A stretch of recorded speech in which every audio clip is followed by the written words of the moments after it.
As we enter this new era of Astros baseball, I think it's time to start looking at these young guys who could potentially step up for this team in 2026 and beyond. So I got a list of players here I want to talk about. The first one we'll talk about here is Spencer Irrigate. Man, Irrigate, 2024, started off rough, and at the end of the year, man, he went off. And he threw a good amount of innings, too. He stayed up for the whole year. I mean, the game I remember the most is that game against the Phillies, where I think he went 8 innings, shutout baseball, 13 strikeouts. Last year you were thinking, okay, here we go. It's time for Spencer Irrigate to completely break out. We get maybe a 3.5 ERA, 150 innings. And then he had that injury, that freak accident with the thumb. I think Arrigetti's still a guy with the world of potential. I think he can come back this year and be a difference maker, really. And if he's able to do that, especially with adding Tetsuya Imai, you have Hunter Brown, Imai, and Arrigetti. I mean, Mike Burrows too. You start looking at this rotation a little bit differently now if Arrigetti's able to step up. Another guy's Cam Smith. Cam Smith had a great first half last year. His defense was good all year, but the bat went quiet, completely off the rails in the second half. But I mean, there was a stretch of the year where Cam Smith was your cleanup hitter, and it was warranted. He deserved to be your cleanup hitter. He was your best hitter with runners in scoring position for a while. You know, this is a guy who has all the potential in the world. We always talk about it as fans. We always see Dana Brown talk about it, Joe Spada talk about it, anyone on the team talk about Cam Smith. The sky is the limit for this kid.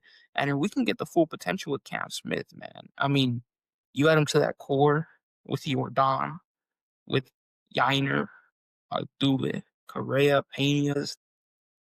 I mean, you start looking really good. And Cam's a guy, I mean, I think you could see Cam being an 850 to 875 OPS guy with being one of the best defenders in right field. And you're looking at one of the best right fielders in general if you get that. Smith is a big, you're looking for improvement this year. You don't need him to completely break out this year, right? But you're looking for maybe more consistency because we saw in the first half what he could be, but it wasn't consistent enough. One thing I really liked about Cam is his ability to work a count, take some pitches, and frustrate the pitcher. Even when he was struggling, he was still taking long at bats. He just wasn't making good contact.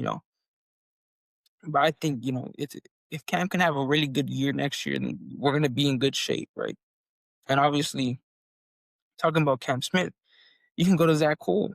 Zach Cole's, I think, another guy who's really good defensively. The team obviously trusts him. Having him in center for some games, and he showed big power potential. Excuse me. Big power potential. I mean, if you look at his prospects of long, he was crushing the ball all season long in the minor leagues. And then obviously he comes up and first pitch homer with Dana Brown in the booth against the Braves. But, he was a guy that just kept providing a spark, kept hitting the crap out of the ball, and played a good defense. I mean, this is a guy, if you get Cam Smith and Zach Cole to both kind of have mini breakouts, and then you get them to be a part of your future, I mean, you start looking really good with this team. You get them to replace some of these older guys. I mean, the big worry with losing, you lost Kyle Tucker, you lost Alex Bregman.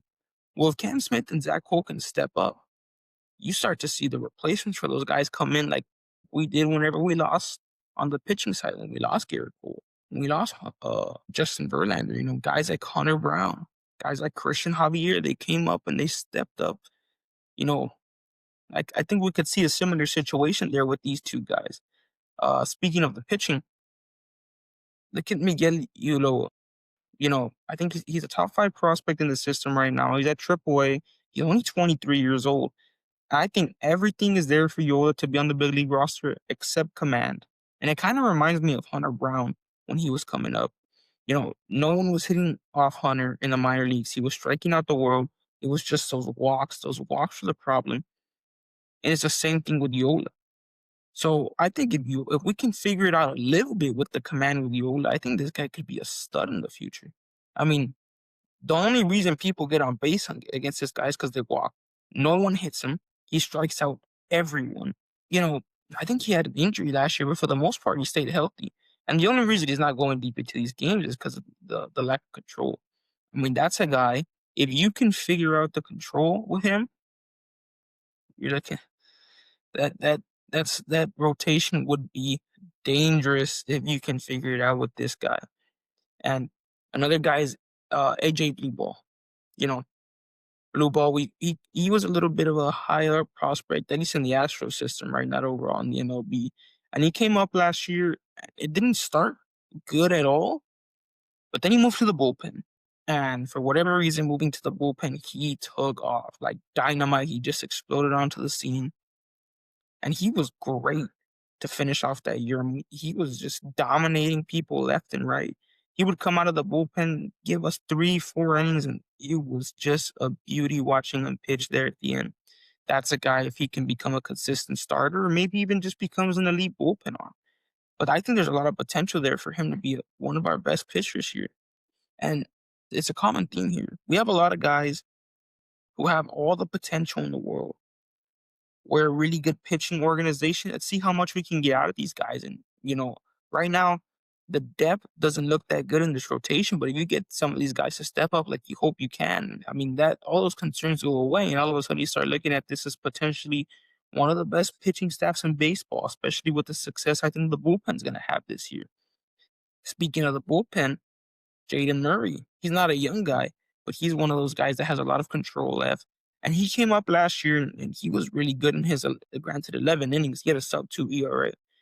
But, that's another guy you can add into your bullpen. Then you have guys like Okert or King in this situation, Murray and Souza, who are all making the minimum. That's awesome, especially with the concerns we have right now with the payroll. If you have all those guys pitching really well for you to the bullpen that are making the league minimum, that saves you so much money and gives you opportunity to go use that money on other things, especially when you consider not everyone that we have on this roster is going to make the rotation. You could have guys like Pearson, Blue Ball, and Weiss going to the bullpen, all making the league, or not Pearson, but Pearson's making 1.5, and Weiss isn't making that much either. But I mean, this team starts looking like, oh wow, bullpen looks really good.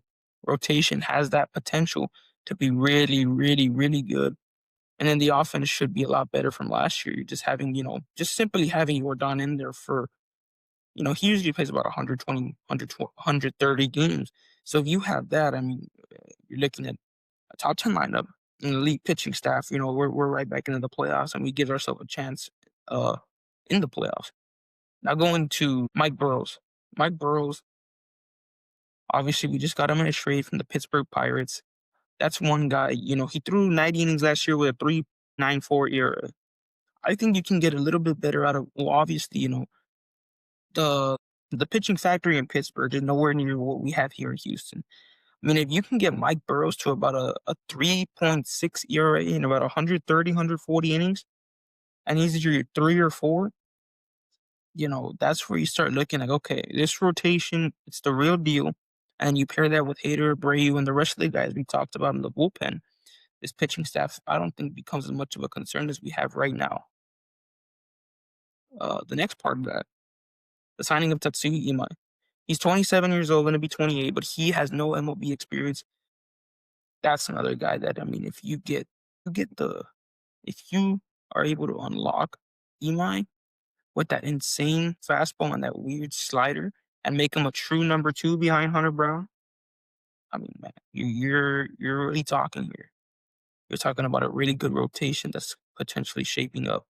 Now you look at some other prospects. The top one in the system for now, Bryce Matthews. Where he plays, I don't know, but injuries happen at all times. I think eventually he's gonna have to come up at some point and play some games and make some sort of impact. The defense at second base is really good. He showed his power. Can he be more consistent when he comes up? I mean, to be fair, you kind of threw him into the fire there a little bit. They lined up. You threw him in at home in his against the Rangers in a playoff race against the ground lighter. He got bullied a little bit, but that's fine. He was a young player. Kid has potential. He's gonna start. He's gonna be in AAA. Obviously, you don't want to steal at bats, but that's a guy. Someone gets injured. You want to give guys days off. There's good potential there with him. It's interesting to see how they're gonna use him. But I mean, that's a guy that can step up for you and make an impact. And another young guy on the pitching side, Ethan Pecco. Ethan Pecco had a great year last year. Dana Brown loves this kid. He moved up the ladder really quickly last year. This is a guy that could come up around mid-season. You know, he did really well in AAA last year when he got the call up to AAA. And I think this is another guy in the future. So I mean, you're looking at your future with Iguola, Pecco, Arrighetti, Brown. I won't say Ema yet and Burrows. I won't say Ema yet because his deals have opt-outs. But this rotation could be really good this year and in the years to come. But there's a lot of young guys that could really step up and really raise the floor of this team and raise the ceiling to the moon for this team. I mean, I think I'm a little bit more optimistic on this team than most. But if you really look at it, there is that window for us to be a 90-win team again. I already think so. Pushing it to be a 95-win team, but that's pushing it, right? That would have to mean everything goes right. But I think there's real potential here for a 90-win season. Probably potentially another ALCS appearance, get that streak going again. I really like the potential with some of these young guys. I think we're making progress here with our minor league system. We got the 2 first-round picks this year. I mean, I think, you know, speaking of the minor league system, I think Walker Johnick's progressing well. I like the pick of Ethan Fry that we had last year in the second round. Nyans, he's only 19 years old. Who knows what he could be? Still has a long way to go before we see what he is. But this Dana Brown's going to be a great scout. So having 2 first-round picks this year is going to be huge. I mean, I hope he gets extended because I think this farm system is really starting to look a lot better, and he's just getting started here. I think we should extend him and Espada, and you start looking at the future. This team could be right back in contention, high-end contention, really soon if we just let these guys do their job.